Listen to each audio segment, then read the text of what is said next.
Hi hello എല്ലാവർക്കും Angel ക്രിയേഷനിലേക്ക് സ്വാഗതം. നമ്മളിന്നിവിടെ തയ്യാറാക്കാൻ പോകുന്നത് കടച്ചക്ക തോരനാണ്. വളരെ എളുപ്പത്തിലും ടേസ്റ്റിയിലും ഹെൽത്തിയിലും തന്നെ ചെയ്തെടുക്കാൻ പറ്റുന്നൊരു കടച്ചക്ക തോരനാണ്. അപ്പോൾ വളരെ എളുപ്പത്തിൽ തന്നെ നമ്മളിതെങ്ങനെയാണ് ചെയ്തെടുക്കുന്നതെന്ന് നോക്കിയാലോ.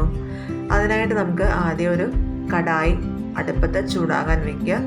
അങ്ങനെ നമ്മുടെ ചട്ടിയൊക്കെ ചൂടായി കഴിയുമ്പോൾ ആവശ്യത്തിന് വെളിച്ചെണ്ണ ഒഴിച്ചു കൊടുക്കാം. 4 ടീസ്പൂണോളം വെളിച്ചെണ്ണയാണ് നമ്മളിതിൽ ഒഴിച്ചേക്കുന്നത്. ഇനി നമുക്കതിലേക്ക് 1 ടീസ്പൂൺ കടുകിട്ട് നന്നായിട്ട് പൊട്ടിച്ചെടുക്കാം. അങ്ങനെ നമ്മുടെ കടുക് നന്നായിട്ട് പൊട്ടിക്കഴിയുമ്പോൾ അതിലേക്ക് അരിഞ്ഞു വെച്ചേക്കുന്ന കടച്ചക്ക ഇട്ട് കൊടുത്ത് നന്നായിട്ട് ഇളക്കി യോജിപ്പിച്ചു കൊടുക്കാം.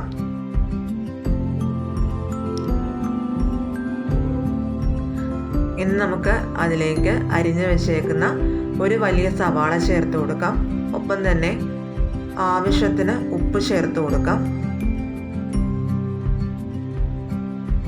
ഇനി അതിലേക്ക് ഒരു നുള്ള് മഞ്ഞൾപ്പൊടിയും കൂടി ചേർത്ത് നന്നായി ഇളക്കി യോജിപ്പിച്ചതിന് ശേഷം നമുക്ക് കടച്ചക്ക നല്ലതുപോലെ ഒന്ന് വേകുന്നതിന് വേണ്ടിയിട്ട് ഒന്ന് അടച്ചു വെക്കാം.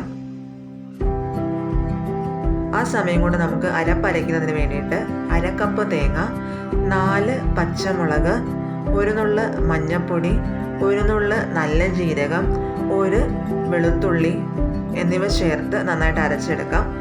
ഇനി നമുക്ക് നമ്മുടെ കടച്ചക്ക വെന്തോ നോക്കാം. നമ്മുടെ കടച്ചക്ക നല്ലതുപോലെ നിന്നിട്ട് വെന്തിട്ടുണ്ട്.